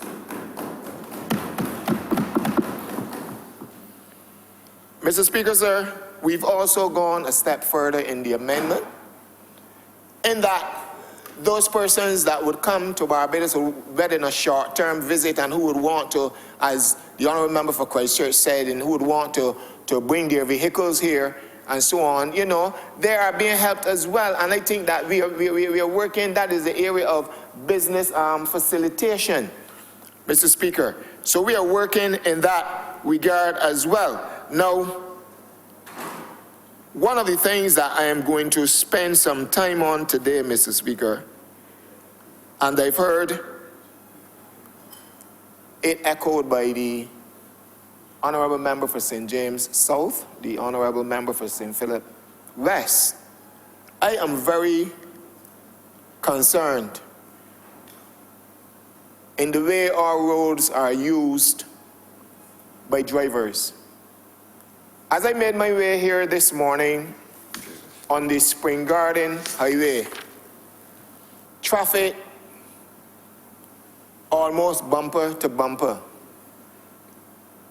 I saw a Ford Ranger, I said, I flew past me to my left in the left lane. And there was hardly any space between my vehicle and the next vehicle that was in the left lane, which would have been in front of that vehicle that passed. And when you see how that person, I actually pressed brakes and was waiting for a collision. To see how that person whisks between the two vehicles, moving from one lane to the next, and then in front of the vehicle that was in front, that was before that, you know? And I said to myself, what madness is this? We have to be disciplined and we have to have proper use of the roads. Now, the Honourable Member for St. Michael West spoke about incentives and so on. But before we get to the position of incentives, we need discipline. And successive governments have spoken about PSVs and so on. And it's not just the PSVs now. It is the ordinary private vehicles that are becoming, they too are becoming indisciplined as they use the road. There seems to be no sort of care about human life. Persons just seem want to get to their destination as though they were on the Concorde.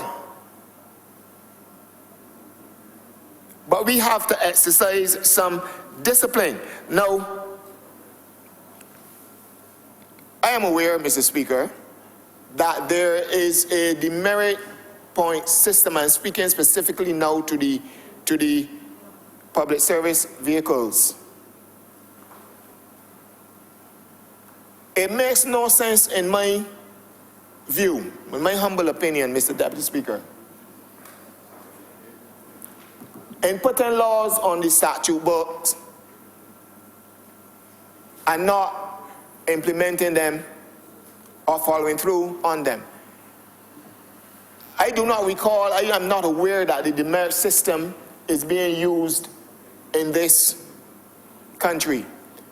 Because you would have heard the Honourable Member for St. Philip West say there are persons with, and we know it as well, there are persons with lots of convictions or charges and so on, and you are allowed to switch from one PSV owner working for one PSV owner and moving to the next, and nothing being taken into consideration at all. And these are things that we have to address. There's no point in putting laws on the statute books and not implementing them, not policing them. So when we talk about incentives, the Barbados Labour Party in its manifesto in the last general election on page 49, in our public transportation, in our pledge as far as public transport is concerned, we pledge to give some incentives. And we are at the point where we're having discussions within the ministry with the PSV owners and so on. We want to help. But in order for us to help you, you have got to help us. Discipline and order has got to come back to the roads of Barbados. Because if without discipline you can reap sweets in terms of incentives and so on, that does not say that you're going to curb the type of behavior that you see on the roads. So therefore, we want PSVs, owners, private vehicles too, to be disciplined on the road. You talk about running of traffic lights, and we're going to be dealing with that. We're going to be dealing with that. You talk about noise pollution and some of the ignorance we see on highways now, not just side roads, but I traveled ABC Highway one afternoon coming from work, and I saw these big bikes, about 10 of them, and everybody up on one wheel, higher than the Jersey bars. Mr. Deputy Speaker, endangering lives, not caring about their own life. So if you don't care about your own life, I cannot see how you can care about mine, or anybody else's for that matter. And if it means, Mr. Speaker, that the government, I do not understand why a government or why big people would behave in that manner, and then it take the government to come and do things, because you cannot legislate a culture, you know. People have got to change and understand that within their hearts they want to do better, and people know. You know when you're doing something stupid, but to be seen and recognized by the crowd, you do it, and to be seen as a star, not recognizing the danger, or not just recognizing it, but not caring about how you are endangering persons' lives. And Mr. Speaker, the government, we have to frown on this and try to do something about it. If persons cannot regulate themselves, or they cannot do the things that are right, we have to do things to inflict stiff penalties.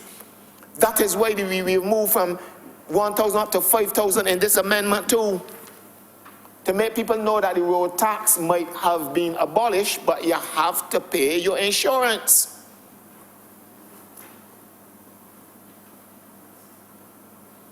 So that if you are caught and you're found, if you're caught, then the 5,000 fine or 12 months in prison are yours.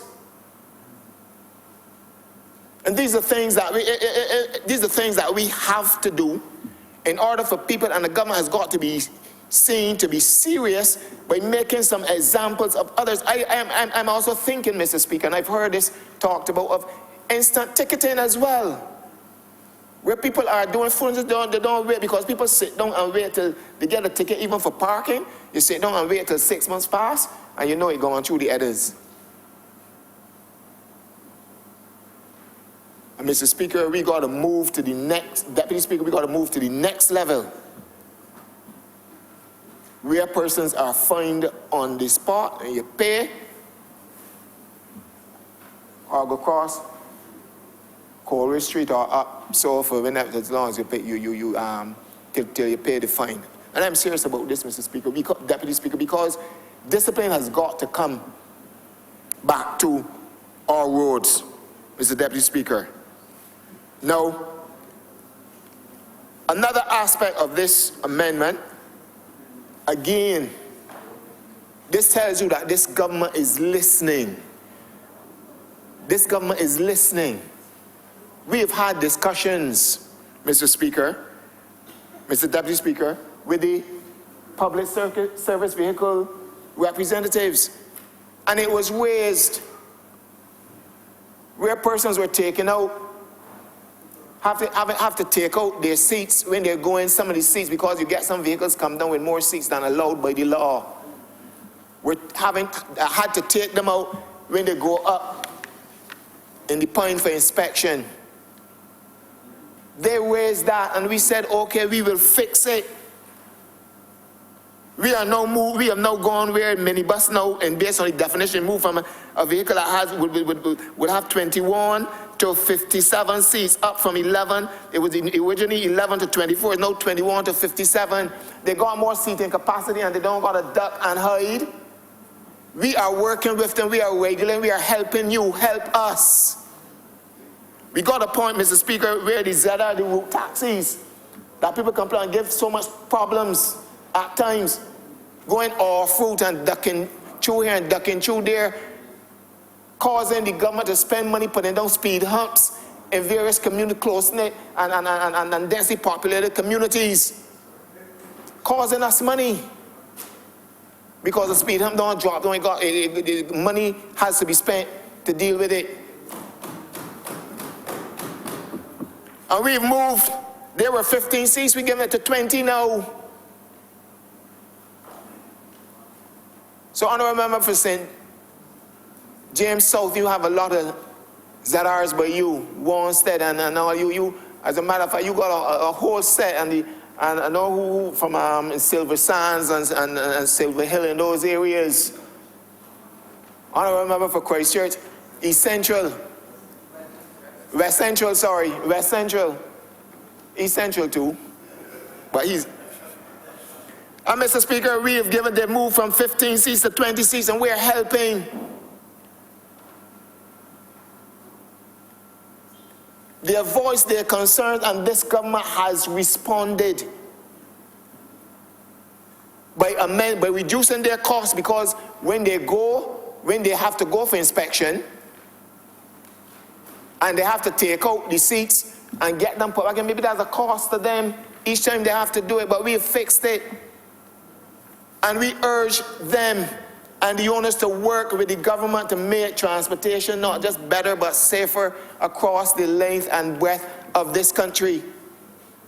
And the Ministry of Transport, Work and Maintenance will continue to work, Mr. Speaker, Deputy Speaker, to work to improve transport in this country, to work to improve the road network and the road conditions in this country. We are a team at Transport and Works that will work.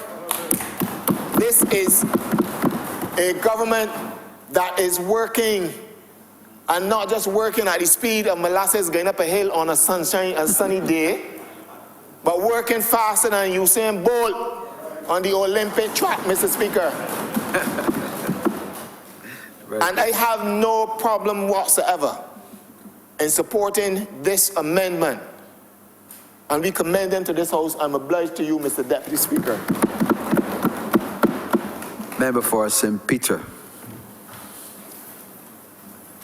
Thank you, Mr. Deputy Speaker. I shall not detain the House very long on the matter, but I really must add my voice in support of this bill to amend the Road Traffic Act Cap 295. I would want to begin, Mr. Deputy Speaker, by indicating, suggesting, stating to this honourable chamber that the role of a government is to ensure that mob culture does not rule. The role of a government is to maintain order in a society. And in this specific context, the role of government, part of that role in terms of maintaining order in society, is to maintain order on the roads of the country. And so when I look at this bill with the proposed amendments that I'm sure this honourable chamber and those in the other place will support and pass, when I look at some of the amendments to the Act, I see amendments that speak to a government understanding its role to maintain order in the society and to maintain order or to restore order to the roads of our country. The obligation to notify the Ministry of Transport and Works and Maintenance, Transport Works and Maintenance, of changes of ownership, ensuring that at any given time, the ministry and the department within the ministry that is charged with knowing what is going on the roads, ensuring that the department is made aware, and so placing the obligation not just on the one who is selling, but also on the one who is purchasing, making sure that the country is aware of what is happening on the roads as it relates to the ownership of motor vehicles.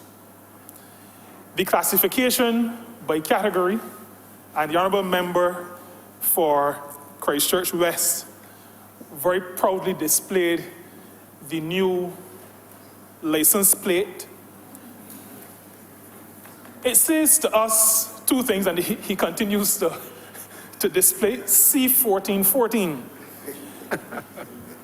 But we need to know in the country those vehicles that are commercial. And I say we need to know because it tells us a couple of things. And one that I would want to just mention, personal perspective. I think an understanding of the amount of commercial vehicles on the road will send some kind of signal as to the kind of economic activity we should be expecting from our private and commercial sector. And I think it can serve as an encouragement and inspiration for expanded commercial activity. And the sticker that the honourable member also referred to. These are all things, Mr. Deputy Speaker, that speak to a government ensuring that there is order on our roads. Because order on our roads speaks to order in society. And one of the things that I want to commend the honourable member for Christchurch West and also the honourable member for St. Lucie for doing is that in this amendment to the Road Traffic Act, even though we see instances where order is being restored, it is not being done in a way that increases the red tape, that increases the bureaucracy, that causes difficulty. Because sometimes there is the view that in order to have a well-ordered society, there needs to be rules, and that these rules then start to, as my predecessor says, humbug the operation and the actions of men and women in the country. Order needs to be restored, and before I move off of this point, I would want to say to the two honourable members, Christchurch West and St. Lucie, that I also need some order restored in Speightstown, where the PSVs just outside of the terminal cause not a small amount of problems for the pedestrian public and for the traveling public, those who are driving on the streets by that junction of Church Street and the bypass road. Order needs to be restored to that location. And I would want to suggest, I don't know how feasible it is, but I'm suggesting it to those who are tasked with leading in the ministry. There is a terminal right next door to the disorder, and that terminal is empty almost the entire day and night. And I'm just making a suggestion that maybe that terminal could be better used to reduce the disorder or maybe eliminate the disorder that we see on the actual roadway that is causing problems, causing a few accidents in Speightstown.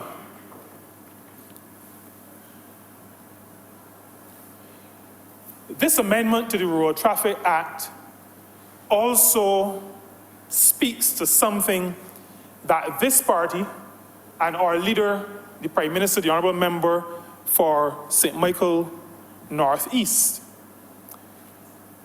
has become synonymous with, and that has to do with caring.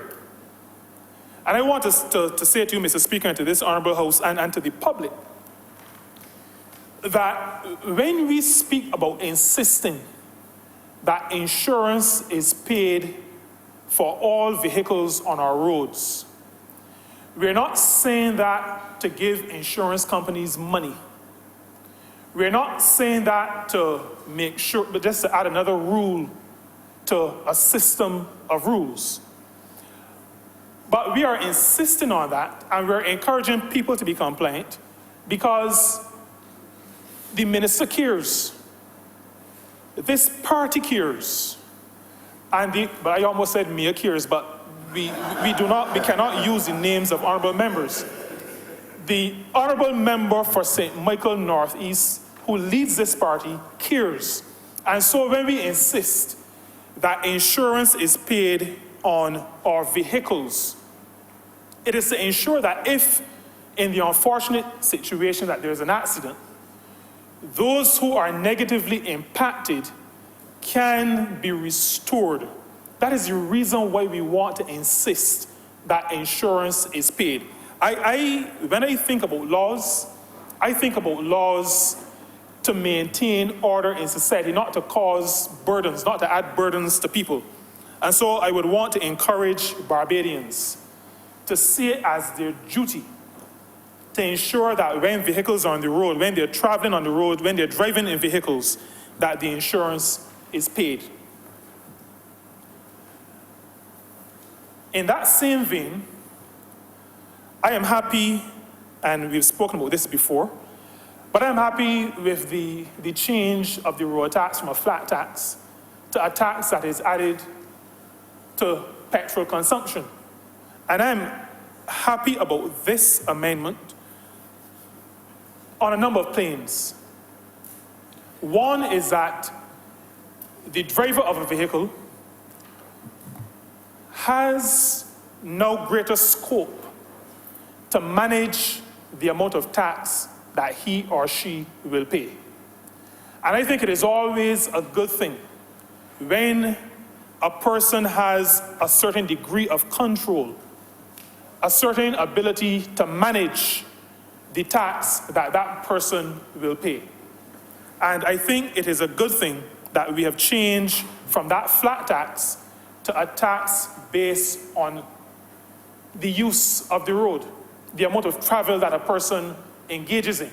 There's no reason why the senior citizen who goes to the post office once a week, who goes to church once a week, and does very little traveling outside of that, is asked to pay the same amount as the person who has a 10-year-old 3,000cc vehicle. In this regime, that senior citizen is able to manage the amount of road tax that he or she will pay. And so because they're not traveling on the road as much, not causing as much damage to the roads of Barbados, then they are going to pay less as it relates to the contribution to maintain the roads and the road network of the country. But I was speaking about insurance just a couple of minutes ago and calling on Barbadians to pay. Thousands of Barbadians were not paying road tax for various reasons. But I want to say, Mr. Deputy Speaker, that as a country, we have to get into the habit of recognizing that we have a responsibility. We have a responsibility to ourselves. We have a responsibility to the wider public, a responsibility to fulfill our obligations. And we need to get into the habit of paying. And so, in those situations where persons did not pay because they could not come up with the $900 or the $1,600 lump sum to pay, then this amendment allows them to pay as they earn, as they get their money. But I want to say that even though we would want persons to comply with their obligations, it is often necessary to legislate in such a way that persons who would otherwise evade taxes are brought in to the net. And I would want to add, Mr. Deputy Speaker, I hope you don't cite me for breaching Standing Order 28, but this whole matter of paying taxes that are due, paying statutory obligations generally, is a matter that Barbadians, individuals, and businesses have to come to grips with.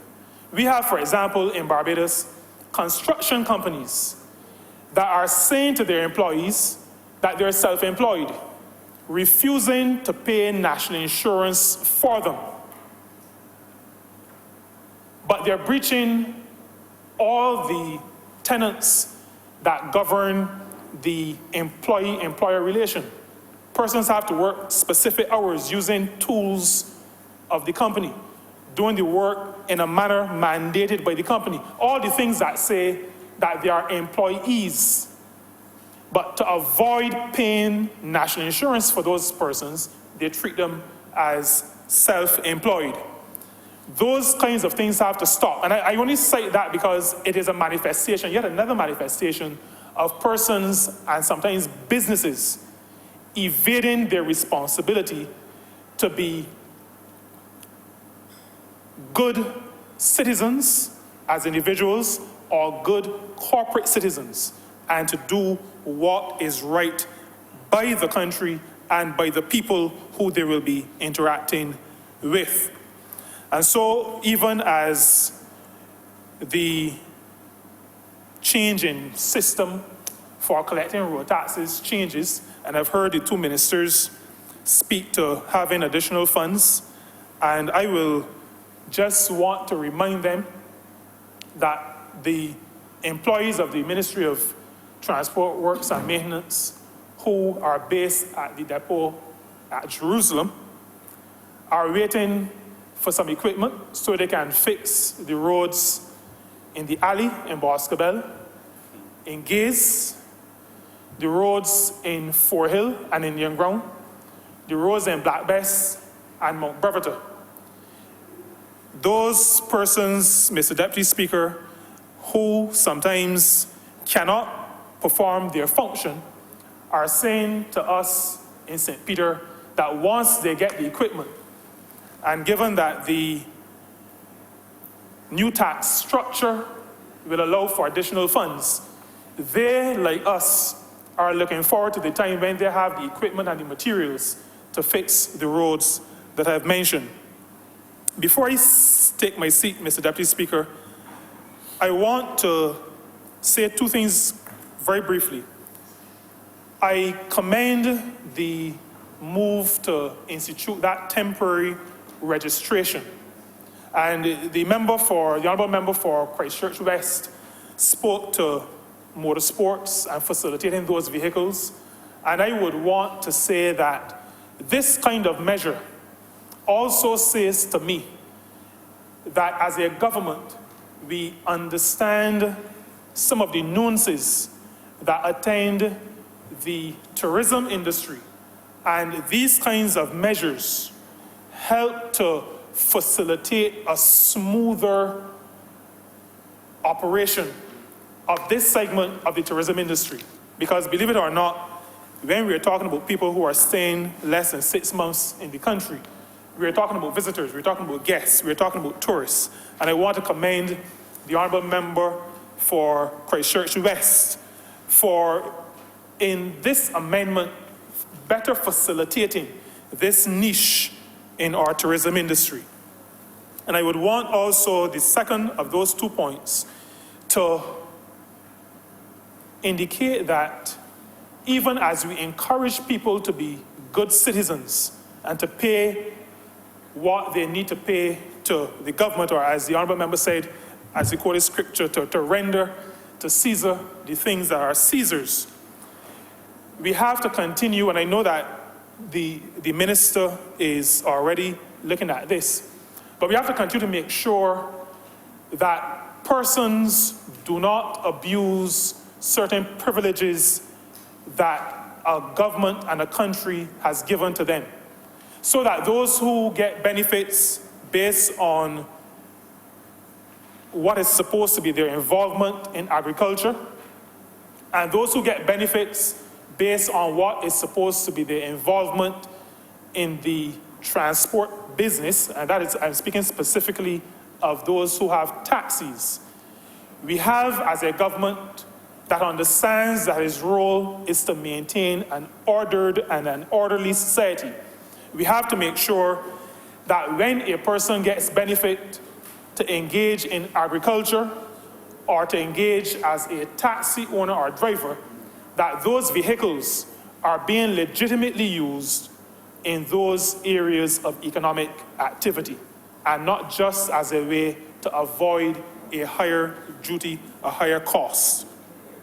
I want, as I conclude, Mr. Deputy Speaker, to commend the Honourable Member for Christchurch West and the Honourable Member for St. Lucie for bringing these amendments to this Honourable Chamber. I am sure, based on my reading of these amendments and the sections and the clauses, and I'm sure based on hearing the two Honourable Members, the two Ministers, that this government, and I'm happy to be a part of this government because I see and I hear and I feel a government that understands what it means to lead, what it means to govern, what it means to maintain a well-ordered society without complicating the lives of its citizens. And so with those few words, Mr. Deputy Speaker, I want to commend this bill to this Honourable Chamber. Thank you. Mr.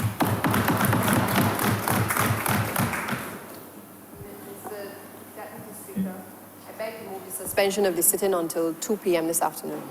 Question is that this House be suspended until 2 p.m. this afternoon. All honourable members in favour say aye. Seconded. Those against say no. The ayes have it. This House is now suspended until 2 p.m. this afternoon.